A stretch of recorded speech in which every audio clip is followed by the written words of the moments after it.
जय सिया राम। मैं आचार्य राजेश श्री राम जन्मभूमि अयोध्या से प्रिय दर्शकों प्रस्तुत हूँ आप सबके समक्ष नवंबर महीने का राशिफल लेकर के। और आज नंबर है धनु राशि का। धनु राशि के जातकों के लिए जानेंगे कि नवंबर महीना आपके लिए कैसा रहने वाला है, कैसा रहेगा स्वास्थ्य, धनागमन की स्थिति क्या रहेगी, धन संचयन की स्थिति कैसी रहेगी, साथ ही शिक्षा, संतान, प्रेम, प्यार, व्यापार, व्यवसाय, गृहस्थ जीवन, कैरियर, भाग्य सब के बारे में विस्तार से जानेंगे। साथ ही उन शुभ तिथियों को भी जानेंगे जो आपके लिए बहुत ही महत्वपूर्ण होने वाली हैं, उन डेट्स को जानेंगे। अशुभ तिथियों को भी बताएंगे। ऐसे उपायों की भी चर्चा होगी जिससे नवंबर महीना आपके लिए खास हो। पहले बहुत संक्षेप में जानेंगे, सरसरी निगाह डालते हैं कि ग्रहों का क्या योग धनु राशि के जातकों के लिए इस महीने बना हुआ, कौन ग्रह कहाँ कैसे बैठा हुआ है। तो शुक्र आपके राशि स्थान पर गोचर करेंगे 7 नवंबर से लेकर के 2 दिसंबर तक यहीं पर रहेंगे। इसके पहले 7 नवंबर तक द्वादश स्थान पर गोचर कर रहे होंगे। वो भी था अच्छा, और ये भी शुक्र का गोचर आपके लिए बहुत अच्छा होने वाला है। द्वितीय स्थान आपका खाली है। तृतीय स्थान पर शनि वक्र अवस्था में गोचर कर रहे हैं, जो 15 नवंबर को मार्गी हो जाएंगे। बहुत महत्वपूर्ण घटना घटेगी जब शनि अपनी गति में परिवर्तन करके मार्गी हो जाएंगे। चतुर्थ स्थान पर राहु गोचर कर रहे हैं और पंचम खाली है। छठे स्थान पर देवगुरु बृहस्पति वक्री होकर गोचर पिछले 9 अक्टूबर से कर रहे हैं और ये 4 फरवरी तक यहीं पर वक्र गति करते रहेंगे, जो धनु राशि के जातकों के लिए बहुत राहत देंगे। सप्तम स्थान खाली है और 8वें स्थान पर आपके मंगल नीच के होकर गोचर करेंगे। 20 अक्टूबर से लेकर 21 जनवरी तक 8वें स्थान पर मंगल नीच के होकर गोचर करेंगे। आपका 9वां स्थान खाली है। 10वें स्थान पर केतु देव विराजमान है। तो वहीं सूर्य आपके एकादश स्थान पर 16 नवंबर तक नीच के होकर रहेंगे। लेकिन ध्यान रहे 7 नवंबर से सूर्य का ये नीचत्व भंग हो जाएगा। शुक्र 7 नवंबर को जैसे ही केंद्र में आएंगे, लग्न में आएंगे, सूर्य के नीचत्व को भंग कर देंगे। 16 नवंबर को सूर्य शिफ्ट होकर के द्वादश चले जाएंगे और वहां पर वो 15 दिसंबर तक विराजमान रहेंगे। साथ में बुध 29 अक्टूबर को ही द्वादश स्थान पर गोचर कर जाएंगे और वहां पर सूर्य के 16 नवंबर पर पहुंचने पर बुधादित्य योग बनेगा। शुक्र मैंने बताया कि 7 नवंबर तक आपके द्वादश रहेंगे, उसके बाद आपके राशि स्थान पर आ जाएंगे। क्या होगा इन सब का रिजल्ट? तो रिजल्ट पर आते हैं। सबसे पहले आपके स्वास्थ्य को जानते हैं, स्वास्थ्य कैसे रहने वाला है। राशि स्थान के स्वामी देवगुरु बृहस्पति आपके 6ठे स्थान पर वक्री होकर के गोचर चल कर रहे हैं। देखिए, वक्री होने के पहले 9 अक्टूबर के पहले स्वास्थ्य संबंधी समस्याएं जरूर रही हैं आपको, जिसके लिए आपको डॉक्टर के पास जाना पड़ा, कई तरह की चिकित्साएं करानी पड़ी, डॉक्टर बदलने पड़े होंगे। अधिकांश धनु राशि के जातकों के लिए ऐसा ही हुआ होगा। किसी की कुंडली बहुत स्ट्रांग हो तो उसके लिए मैं नहीं कह सकता, जन्म कुंडली, लग्न कुंडली ज़्यादा महत्वपूर्ण हो जाती है। लेकिन 9 अक्टूबर से जब से वक्री हुए हैं देवगुरु बृहस्पति, निश्चित रूप से राहत भरा समय धनु राशि के जातकों के लिए रहेगा। और कब तक रहेगा? 4 फरवरी तक बहुत राहत भरा रहेगा। लेकिन जैसे ही मार्गी होंगे पुनः आपके लिए स्वास्थ्य संबंधी समस्याएं प्रारंभ हो जाएंगी और 15 मई 2025 तक स्वास्थ्य संबंधी समस्याएं आपकी रहने वाली हैं। फिलहाल हम नवंबर पर ही फोकस करें, नहीं तो ऐसे बताएंगे महीने वाइज तो फिर बहुत लंबा वीडियो हो जाएगा। तो स्वास्थ्य संबंधी समस्याओं में राहत आपको नवंबर महीने, दिसंबर, फरवरी तक आपको मिलेगा। साथ ही शुक्र आपके राशि पर विराजमान है। व्यक्तित्व का आकर्षण बढ़ेगा, व्यक्तित्व को आप सजाएंगे, संवारेंगे। तो कुल मिलाकर स्वास्थ्य संबंधी कोई समस्या होती हुई नहीं दिख रही है। सूर्य चूंकि प्रोजेक्ट लीडर होते हैं, काल पुरुष की कुंडली के प्रथम भाव के प्रोजेक्ट लीडर होते हैं, कारक होते हैं जिसको हम कहते हैं ज्योतिष की भाषा में, वो नीच के होकर गोचर कर रहे थे। लेकिन 7 नवंबर को उनका नीचत्व भंग हो जा रहेगा, तो अब स्वास्थ्य में और भी अच्छी स्थिति आएगी। हालांकि एकादश स्थान पर सूर्य का गोचर कई मामलों में बहुत अच्छा होता है, उस पर मैं आता हूँ। तो कुल मिलाकर के स्वास्थ्य लगभग सही है आपका। कहीं कोई ज़्यादा प्रॉब्लम नहीं, बहुत राहत है, पहले से बहुत अच्छी स्थिति में रहेंगे आप। अब आते हैं धनागमन की स्थिति कैसी होने वाली है आपकी। इस महीने नवंबर में धनागमन की दृष्टि से धनु राशि के जातकों के लिए बहुत बेहतर होने वाला है, खासकर 7 नवंबर से तो और अधिक। 7 नवंबर के पहले जो फॉरेन से जुड़े हुए हैं धनु राशि के जातक, विदेशों में रहकर काम कर रहे हैं या अपने जन्म स्थान से दूर जाके काम कर रहे हैं, तो उनके लिए 7 नवंबर तक उनके लिए भी लाभकारी रहेगा। उसके बाद सबके लिए लाभकारी होगा, चाहे आप विदेश में रहे हों, अपने घर रह रहे हों, क्योंकि आपका लाभेश एकादश शेष प्रॉफिट के स्थान का जो स्वामी है वो आ जाएंगे आपके राशि पे। ये एक अच्छा धन योग बनेगा, अच्छा लक्ष्मी योग बनेगा, तो धनागमन बहुत अच्छी स्थिति है। और वहीं पर सूर्य का जब नीचत्व भंग हो जाएगा 7 नवंबर से, और तो सूर्य प्रमोशन कराते हैं, जैसे ही नीचत्व भंग होगा प्रमोशन करा देंगे। आपको कोई नया प्रोजेक्ट, नई डील आपको प्राप्त होती हुई दिख रही है, आकस्मिक लाभ होगा, भाग्य से आपके बड़े धन आगमन के संकेत मिलते हुए दिख रहे हैं 7 नवंबर से। लेकिन 15 नवंबर को सूर्य आपके द्वादश चले जाएंगे जब, तो फिर हालांकि उसमें कोई परिवर्तन नहीं होगा, धनागमन तो बिल्कुल होता हुआ रहेगा, लेकिन सूर्य के कारण जो लाभ मिल रहा होता है वो लाभ उस समय नहीं मिल पाएगा। तो धनागमन की स्थिति बहुत बेहतर होती हुई दिख रही है यहाँ पर। और चूंकि शुक्र आपके जो धनेश हैं लग्न पर बैठकर सप्तम को देखेंगे, तो ये व्यापार व्यवसाय में भी उन्नति कराते हुए दिखेंगे, बड़े व्यापार व्यवसाय से भी बड़ा लाभ होता हुआ दिख रहा है। तो धनागमन की स्थिति अच्छी है। अब धन संचयन की स्थिति देखते हैं कि आपका धन एक्युमुलेट हो पाएगा कि नहीं। तो शनि आपके धन स्थान के स्वामी हुए, धनेश हुए, कहाँ गोचर कर रहे हैं, तृतीय स्थान पर गोचर कर रहे हैं। अभी त्रिसाढ़ भाव है, तृतीय षष्ठे एकादशे राहु राजयोगो प्रचक्षते, तो ये राजयोग बनाकर धन स्थान से द्वितीय, द्वितीय से द्वितीय बैठेंगे, तो निश्चित रूप से धनागमन और धन संचयन दोनों की स्थिति यहाँ पर बनती हुई दिख रही है। धन आपका एक्युमुलेट होगा, किसी बड़े काम के लिए धन आप इकट्ठा करेंगे, बैंक बैलेंस बढ़ाएंगे, कहीं इन्वेस्ट भी कर सकते हैं आप, कई तरह के यहाँ से लाभ होते हुए दिख रहे हैं। तो धनागमन धन संचयन में कहीं भी धनुराशि के जातकों को प्रॉब्लम नहीं है। इस महीने विशेष लाभ की स्थितियाँ बनती हुई दिख रही हैं। कोई बड़ा लाभ, कोई बड़ी इच्छा पूर्ति के योग भी बनते हुए दिख रहे हैं, कुछ बड़ा काम बनता हुआ दिख रहा है, कुछ बहुप्रतीक्षित आपकी इच्छाएं पूरी होती हुई नवंबर माह में दिख रही हैं। अब आते हैं प्रेम प्यार पे। प्रेम प्यार के स्वामी मंगल आपके बनते हैं पंचमेश लग्नेश। अब राशि के स्वामी आपके छठे स्थान पर, और जो पंचमेश हैं वो अष्टम स्थान पर नीच के। तो प्रेम प्यार के लिए तो बिल्कुल अच्छा समय नहीं है, ब्रेकअप्स हो सकते हैं, संबंध टूट सकता है, और नीच के सूर्य की भी दृष्टि यहाँ पर पड़ेगी। तो कुल मिलाकर के आपके लिए ये अच्छा नहीं है। और एक चीज़ बता दें, धनु राशि की ऐसी हमारी माताएं बहनें जो प्रारंभिक गर्भावस्था के दौरान हैं, उस दौर से गुजर रही हैं, तो उनके लिए थोड़ा सा एक खतरे के संकेत, सूर्य नीच का सूर्य की दृष्टि आपके यहाँ पर पड़ेगी सप्तम स्थान पर, तो ये अच्छा नहीं होगा। प्रायः कुछ ज्योतिषी मानते हैं कि नीच के ग्रह की सप्तम दृष्टि कल्याणकारी होती है, लेकिन सूर्य का नैसर्गिक स्वभाव नहीं छूटेगा, वो गर्भावस्था को नुकसान पहुंचा सकता है। तो इसके लिए मैं प्रायः बताता रहता हूं कि गायत्री मंत्र लेखन ये बहुत बड़ा, गर्भ के लिए बहुत अच्छा सुरक्षा कवच का काम करता है। गायत्री मंत्र लेखन की पुस्तिका मंगा करके सुबह दोपहर शाम एक एक पेज आप लिखते रहें, और सूर्य भगवान की रश्मियों का ध्यान करें, आपके गर्भ पर पड़ रही है, वो आपके गर्भ को सुरक्षित कर रही हैं। तो ऐसा लेखन, ये गायत्री मंत्र का लेखन न केवल आपके गर्भस्थ शिशु को स्वस्थ रखेगा, निरोग रहेगा, बल्कि तेजस्वी और पराक्रमी भी बनाएगा। अब आते हैं शिक्षा पर।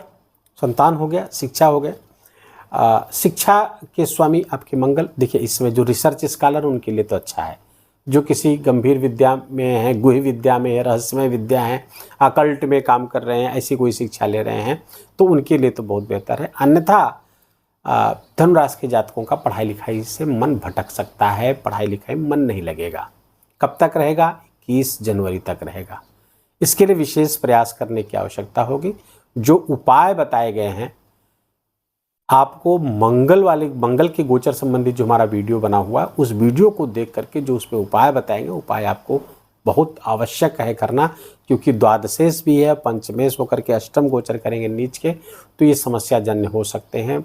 आपके लिए दुर्घटना आदि के कारक ये मंगल बने हुए हैं, दुर्घटना करा सकते हैं धनुराशि के जातकों को। तो वो उपाय करना आपके लिए बहुत ही आवश्यक है, जो मैंने इस वीडियो के अंत में उसका लिंक दे देंगे, उसको देख करके वो 4-5 बहुत विशिष्ट उपाय हैं, उसको आपको जरूर करने चाहिए। गृहस्थ की बात करें, गृहस्थ जीवन की बात, हाँ यहाँ पर संतान पे थोड़ा सा नज़र रखने की आवश्यकता है। संतान आपकी किशोरावस्था में है, एडल्ट है, तो उनके चाल चलन थोड़ी सी गड़बड़ हो सकती है, उनके साथ संबंध भी आपका गड़बड़ हो सकता है। थोड़ा हो सकता है कि आपकी टोका टाकी उनको बहुत अच्छी न लगे, जिसके कारण से संबंध कुछ प्रभावित होता हुआ दिख रहा है। इस बात का भी थोड़ा सा ख्याल रखना होगा आपको। व्यापार के स्वामी द्वादश बैठे हुए हैं, अच्छा ये नहीं है, व्यापार में कुछ परेशानियां पैदा कर सकते हैं, लेकिन अच्छी बात यह है कि शुक्र की दृष्टि आपके सप्तम स्थान पर पड़ेगी, तो व्यापार व्यवसाय की स्थिति को संभालेगी। लेकिन जो व्यापार व्यवसाय के स्वामी हैं वो बुध द्वादश जाएंगे, और ये जब तक 2 दिसंबर तक रहेंगे तो बहुत फूक फूक के कदम उठाना होगा। खासकर नए काम, नए इन्वेस्टमेंट को लेकर के आपको बहुत सोच समझ करके निर्णय लेने की आवश्यकता रहेगी। गृहस्थ जीवन में प्रेम प्यार बिल्कुल बना रहेगा। व्यापार व्यवसाय में जो मैंने बताया कि नए इन्वेस्टमेंट के लिए अच्छा समय नहीं है, नया व्यापार शुरू करने के लिए अच्छा समय नहीं है, अन्यथा समय अच्छा है व्यापार व्यवसाय के लिए। तो जो चल रहा है उसमें लाभ कराएगा। पार्टनरशिप में है तो उसमें भी थोड़ी अड़चनें आती हुई यहाँ पर दिख रही हैं। वहाँ पर अपने बातचीत के तरीक़ों को, कम्युनिकेशन को अपने बिजनेस पार्टनर के साथ थोड़ा सुधार कर रखने की आवश्यकता है। जीवन साथी के स्वास्थ्य में कुछ समस्या हो सकती है, उनके स्किन प्रॉब्लम से कुछ दिक्कत हो सकती है, कोई स्किन प्रॉब्लम हो सकती है जीवन साथी को, जिसके कारण से चिकित्सीय सलाह लेनी पड़ेगी, चिकित्सा करनी पड़ेगी उसकी। भाग्य की स्थिति देखें तो भाग्य की स्थिति 16 नवंबर तक तो अच्छी है, बेहतर है। भाग्य से आपके एकादश स्थान पर रहेंगे, तो 7 नवंबर से उनका नीचत्व विभंग हो जाएगा, तो ये अच्छा रहेगा। 16 नवंबर से जब द्वादश चले जाएंगे तो ये 2 चीज़ों के लिए अच्छा नहीं रहेगी। तो ट्रेवल्स बढ़ा देंगे आपके, निरर्थक यात्राएं कराएंगे आपकी। दूसरी, पिताजी के स्वास्थ्य में गंभीर समस्या पैदा कर सकते हैं, खासकर यदि वो हार्ट के पेशेंट हैं, ब्लड प्रेशर के पेशेंट हैं, हार्ट बर्न वगैरह की समस्या से जूझते हैं, तो उनकी समस्या बढ़ने वाली है। संबंध भी उनके साथ प्रभावित होता हुआ दिख रहा है, आपको अपने फादर के साथ, तो यहाँ पर थोड़ा सा ध्यान रखने की आवश्यकता रहेगी। करियर में थोड़ा सा उतार चढ़ाव इस महीने आपको देखना पड़ सकता है, क्योंकि कैरियर के स्वामी आपके बुध बन रहे हैं और द्वादश चले जाएंगे, और वहाँ पर केतु भी विराजमान है। तो ये थोड़ी सी स्थिति यहाँ पर ट्रांसफ़र आदि की स्थिति हो सकती है। आपको अपने कार्य क्षेत्र से दूर जाना पड़ सकता है, अनैच्छिक तरीके से, जहाँ आपकी इच्छा नहीं है वहाँ जाना पड़ सकता है, या कुछ वहाँ पर कुछ समस्याएं ऐसी पैदा हो सकती हैं। खासकर जो लोग बैंकिंग से जुड़े हुए हैं, फिनांस से जुड़े हुए हैं, उन सबको थोड़ा सा सावधान रहने की आवश्यकता है कार्य क्षेत्र पर। राहु की दृष्टि भी यहाँ पर पड़ रही है, और राहु शनि वर्तमान में नक्षत्र परिवर्तन करके भी चल रहे हैं, थोड़ी समस्या यहाँ पर पैदा कर सकते हैं। कैरियर के क्षेत्र में आपको, या जहाँ काम कर रहे हैं वहाँ पर समस्या, नई नौकरी आदि के लिए थोड़ा सा आपको वेट करना पड़ सकता है, थोड़ी समस्या यहाँ पैदा होती हुई दिख रही है। नई नौकरी जो नौकरी की तलाश कर रहे हैं धनुराशि के जातकों की समस्या है। हाँ, जिनको पहले से नौकरी है, पहले से उनका धनागमन के मार्ग प्रशस्त हैं, चल रहा है, तो उसमें कहीं कोई समस्या नहीं आने वाली है। बस थोड़ा सा कार्यस्थल पर कुछ चुनौतियाँ आपके सामने प्रस्तुत हो सकती हैं। मंगल आपके अष्टम स्थान पर गोचर करके दुर्घटना का योग बनाए हुए हैं। गाड़ी वगैरह बहुत सावधान होकर के चलाइएगा, जलने, कटने, छिलने आदि की भी संभावना है, इसका आप ध्यान रखिएगा। ऑपरेशन वगैरह ना कराना पड़े, ऐसी स्थिति ना आने पाए, इसके लिए आपको ध्यान रखना चाहिए, क्योंकि अष्टम मंगल नीच का ऑपरेशन में कुछ कॉम्प्लिकेशन क्रिएट कर सकता है। तो इसलिए मंगल से संबंधित जो उपाय मैंने बताए हैं उस वीडियो में, जिसका लिंक आपको लास्ट मिलेगा, उसको जरूर देख करके उसका उपाय करें। मंगल की चौथी दृष्टि नीच के सूर्य पर पड़ेगी, जिसके कारण से आपको थोड़ी सी जब तक सूर्य नीचत्व में रहेंगे कुछ समस्या प्रॉब्लम कर सकते हैं। 7 नवंबर तक जब मंगल की दृष्टि यहाँ पर पड़ेगी, नीच के मंगल की दृष्टि पड़ेगी, तो ये थोड़ा सा धनागमन में कुछ समय के लिए, बाकी महीना बहुत अच्छा है, कुछ समय के लिए समस्या कर सकते हैं। मंगल की जो उच्च दृष्टि है धन स्थान पर पड़ेगी, तो धन के लिए बहुत अच्छा है। धन की क्योंकि उच्च दृष्टि रहेगी, प्रायः अच्छी होगी। अष्टम से देखेंगे तो ये आपके लिए आकस्मिक लाभ के भी योग बनाते हुए दिख रहे हैं, लेकिन कुटुंब में कलह, वाणी कड़वी हो जाना, आपकी वाणी के कारण, आपके शब्दों के प्रयोग के कारण घर में कलह मच सकती है। मुंह में छाले याद पड़ने की भी संभावना यहाँ पर रहेगी। तो इन बातों का, अपने शब्दों को प्रयोग का, और कुछ भी ऐसा ना कुछ खाएं, ज़्यादा स्पाइसी न खाएं, अन्यथा समस्या आपके मुंह में अल्सर टाइप का हो सकता है कुछ समय के लिए। मंगल की जो 8वीं दृष्टि है शनि के साथ मिल रही है और ये षडाष्टक योग भी बन रहा है यहाँ पर मंगल और शनि का, और राहु की दृष्टि भी है मंगल पर। तो मैं पुनः निवेदन करूंगा कि मंगल से संबंधित उपाय धनु राशि के जातकों को अवश्य करने चाहिए। वीडियो देख लीजिए, लास्ट में जो लिंक मिले उसमें जो उपाय बताएंगे उसको आप करिए। अब आते हैं इस महीने, हाँ, देवगुरु बृहस्पति जो कि वक्री चल रहे हैं तो पंचम को अपने प्रभाव में लिए हुए हैं, तो स्वास्थ्य में बड़ी राहत आपको देंगे। जो पहले से आपको स्वास्थ्य में समस्या चल रही थी उसमें बड़ी राहत देंगे। और मंगल की जो दृष्टि है वो आपके करियर भाव पर पड़ रही है, तो यहाँ पर थोड़ा सा अच्छा आपके लिए होगा। जो मैंने बताया कि करियर भाव के स्वामी आपके द्वादश गए तो थोड़ी समस्या आ सकती है, लेकिन गुरु की 5वीं दृष्टि पहुँच करके वहाँ पर उस चीज़ को संभाल ले रही है, तो बहुत चिंता करने की जरूरत नहीं, क्योंकि गुरु बुध पर भी दृष्टि रहेगी, बुध के घर पर भी दृष्टि रहेगी, तो चिंता करने की कोई बात नहीं है। करियर आपका ऑलमोस्ट अच्छा बनाए रखेंगे देवगुरु बृहस्पति, कुछ गड़बड़ नहीं होने देंगे। हाँ, मंगल की जो देवगुरु बृहस्पति की जो दृष्टि है वो धन स्थान पर भी पड़ रही है, मंगल की भी पड़ रही है, गुरु की भी पड़ रही है। फिलहाल आपका धन स्थान बहुत ही एक्युमुलेट होता हुआ दिख रहा, फ्लरिश होता हुआ दिख रहा, अच्छा होता हुआ दिख रहा। धन से संबंधित आकस्मिक लाभ के योग भी यहाँ बनते हुए दिख रहे हैं। लेकिन कुटुंब में कलह आदि की जो बातें मैंने बताई, वाणी के विकार, वाणी में पानी का दूषित हो जाना, खान पान के प्रति, आहार विहार के प्रति लापरवाही हो जाना, ये सब संभावित है। यहाँ पर पेट का आपको ख्याल रखना चाहिए, क्योंकि पंचमेश आपके अष्टम गए हैं नीच के होके, तो पेट संबंधित बीमारियां भी आपको हो सकती है, थोड़ा सा सावधान रहने की आवश्यकता है। अब हम शुभ अशुभ तिथियों के बारे में धनुराशि के जातकों के लिए जान लें, तो नोट कर लीजिए आप वो तिथियां जो आपके लिए ऑस्पिशियस होने वाली हैं, शुभ होने वाली हैं, महत्वपूर्ण रहेंगी। अगर कोई इस बीच कोई नया काम करते हैं, कोई महत्वपूर्ण निर्णय लेते हैं, तो ये तिथियां आपके लिए महत्वपूर्ण है। 5, 6, 7 नवंबर, 8, 9, 12, 13, 14, 15 नवंबर, 18, 19, 20, 21 नवंबर। सबसे महत्वपूर्ण तिथि ये रहेगी 20, 21 नवंबर, 23, 24 और 28, 29। ये है आपकी शुभ तिथियाँ। अशुभ तिथियाँ आ रही हैं, लगभग 6-7 तिथियाँ हैं, उसको नोट कर लीजिए। इस पर कोई महत्वपूर्ण कार्य करने से आप बचिएगा। 2, 3, 16, 17, 10, 11 और 30 नवंबर। पुनः रिपीट कर दो इसको, 2, 3, 16, 17, 10, 11 और 30 नवंबर, ये तिथियां हैं। शायद इसको आप लोग नोट कर चुके होंगे। अब उपाय पे आते हैं। उपाय तो मंगल का करने की आवश्यकता है, उसका मैंने बता दिया, वीडियो का लिंक मिलेगा, उसको देख करके उसमें जो उपाय बताएं उसको आप करिएगा। दूसरा, सूर्य भगवान की आराधना आपके लिए आवश्यक है, और भगवान नारायण की उपासना आपके लिए आवश्यक है। अच्छा इसलिए क्योंकि यहाँ पर गुरु और शुक्र स्थान परिवर्तन करके चलेंगे। गुरु के राशि पे शुक्र बैठेंगे और शुक्र के राशि पे गुरु चल ही रहे हैं, तो ये स्थान परिवर्तन बड़ा महत्वपूर्ण आपके लिए होने वाला है। और ऐसे में तब अधिक जब गुरु वक्री भी होकर चल रहे हैं। नारायण की उपासना, विष्णु सहस्त्र नाम का पाठ, नारायण मंत्र का जप करना, ओम नमो भगवते वासुदेवाय का जप करना, ओम नमो नारायणाय का जप करना, ये सब आपके लिए बहुत ही शानदार परिणाम लेकर के आते हुए दिख रहे हैं। कोई बड़ी समस्या से जूझ रहे हैं, कर्ज आदि से, तो इस समय आपको एक विशेष उपाय जरूर करना चाहिए, और वो है गजेंद्र मोक्ष का पाठ करना। गजेंद्र मोक्ष के पाठ से आप अपनी सारी समस्याओं से उबर सकते हैं, क्योंकि ये महीना ऐसा है, ऐसी युति बनी है धनुराशि के जातकों के लिए कि ये पाठ इस समय अमोघ आपके लिए रहेगा। वीडियो को यहीं विराम देंगे। वीडियो अच्छा लगा हो, आपके काम का लगा हो, मेरा बोलना आपका सुनना दोनों समय यदि सार्थक हुआ हो, तो वीडियो को कृपा करके लाइक करिएगा, अपनों के साथ शेयर करके इसका पुण्य लाभ लीजिएगा। कमेंट में जाकर के जय सिया राम लिखना बिल्कुल भी मत भूलिएगा। मेरा विशेष निवेदन, विशेष आग्रह आपसे। चैनल पर नए हैं तो इसको सब्सक्राइब कर लीजिए, बेल आइकन की घंटी दबा लीजिए, और प्लीज़ अपना बहुत बहुत ख्याल रखिए, अपनों का ख्याल रखिए, माता पिता की खूब सेवा करके उनका आशीर्वाद लीजिए। जय जय सिया राम।